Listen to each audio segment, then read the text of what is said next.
Hi, boys and girls, it's Miss K. I hope you're doing well. I'm here to read you another story this week and talk about some different things. So, the story we're going to read this week is called Silly Sally.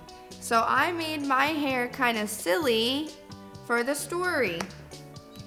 So, Silly Sally is the title of the story. The title tells you what the book will be about. This is the front cover of the book. The front cover shows you a picture and gives you the title of what the story will be about. This is the back cover of the book. The author and illustrator of the book is the same person. The story is by Audrey Wood. Audrey Wood is the author, which means she wrote the words, and she's also the illustrator, which means she drew the pictures. So I wrote about the title here. The title of the story, like I said, is Silly Sally. That's an alliteration because it starts with the same sound. What letter is this? Think about the letter this is. This is the letter S. This is an uppercase S, a capital S, because it's the first letter in one of the words in the title of our story. So this is an uppercase and this is an uppercase because they're both words in our title. Can you make an S in the air with your finger? Go around and back. Okay. So we'll start the story.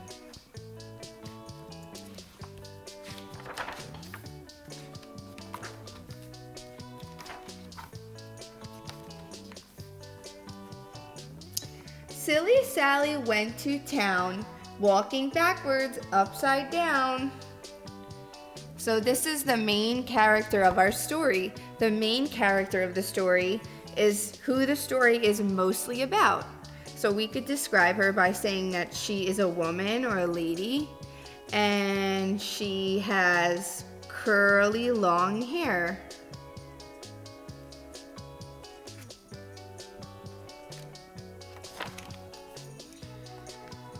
On the way, she met a pig, a silly pig. They danced a jig. So a jig is a dance that you can do. So pretend to do a jig, do a little dance, dance, dance, dance, dance. So I heard some rhymes on this page. A rhyme is when two words sound the same at the end. So let's see.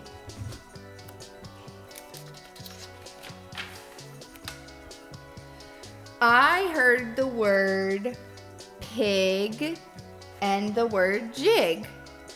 These words rhyme because they have the same ending sound.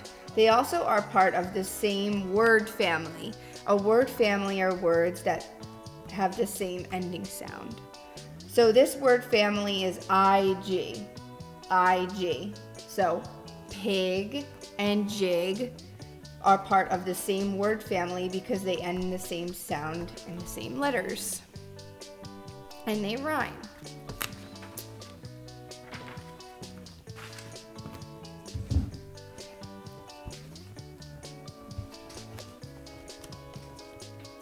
Silly Sally went to town, dancing backwards, upside down.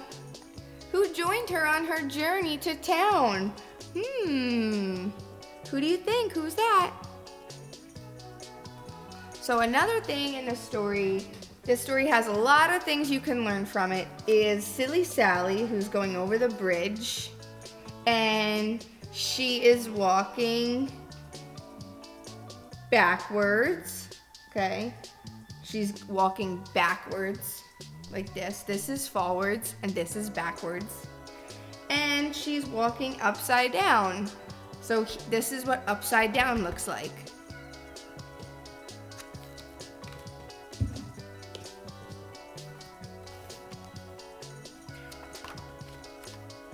Who do you think she met next?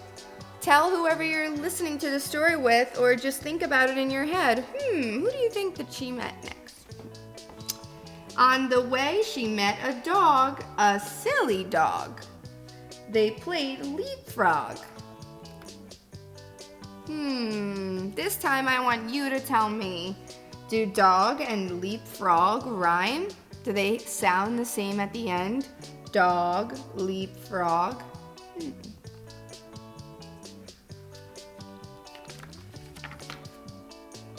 Silly Sally went to town, leaping backwards upside down. Who joined her next? First the pig, then the dog.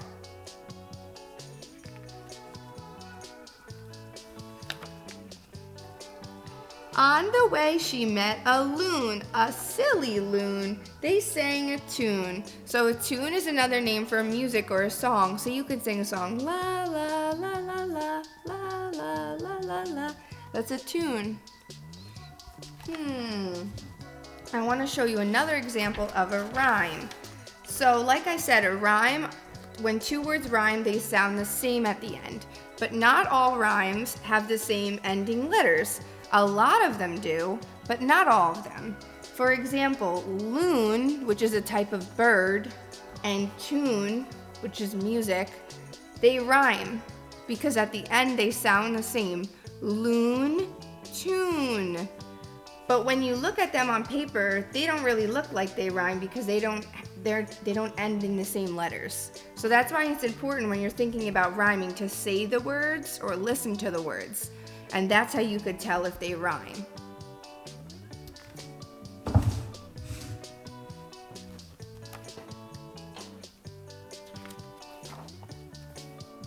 Silly Sally went to town, singing backwards upside down. Who joined her next?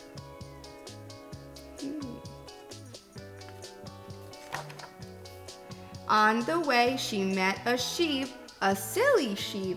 They fell asleep. Can you pretend to fall asleep? Sleep. Do sheep and asleep rhyme? Think about it.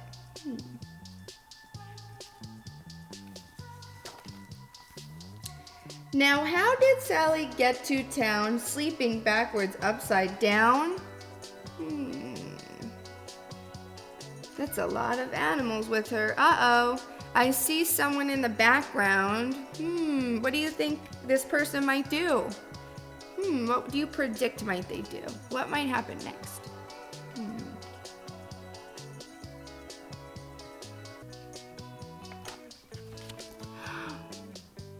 Along came Nettie Buttercup, walking forwards right side up.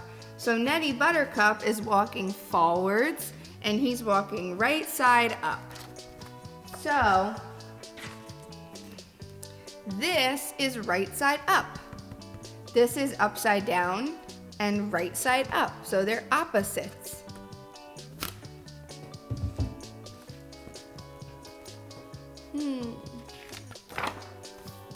He tickled the pig who danced a jig. Oh my gosh, can you pretend to tickle the pig? Tickle, tickle, tickle, tickle, tickle, tickle, tickle.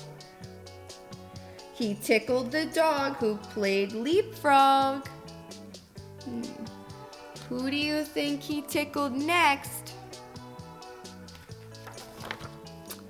He tickled the loon who sang a tune. Tickle, tickle, tickle, tickle, tickle. He tickled the sheep who fell asleep.